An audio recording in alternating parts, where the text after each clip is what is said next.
ஃப்ரெண்ட்ஸும் விளையாடிட்டு இருந்தாங்க. அவங்க கிருஷ்ணா தண்ணியில பால் விழுந்துச்சா. தண்ணியில பால் விழுந்தப்புறம் கிருஷ்ணா தான் பண்ணாங்க. ஏன்னா அதுல ஒரு பாம்பு இருந்ததா, காளிங்க மர்தனம்னு ஒரு பாம்பு இருந்தது.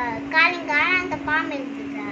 அந்த பாம்பு போனோன்னு தண்ணி உள்ள போட்டாங்க கிருஷ்ணா. அப்புறம் கிருஷ்ணா யார் சொன்னாலும் அங்க இருக்க தாத்தா சொன்னாலும் கேட்காத அந்த தண்ணி உள்ள போயிட்டாங்க.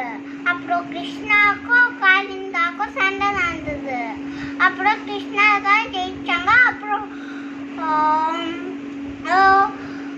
அந்த பாம்பு மேல ஏறிக்கிட்டு நாட்டியம் ஆடிட்டு அந்த பாம்பு போயிடுச்சு.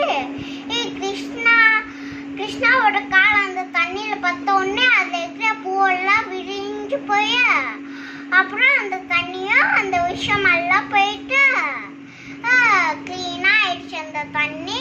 அவ்வளவுதான் ஸ்டோரி.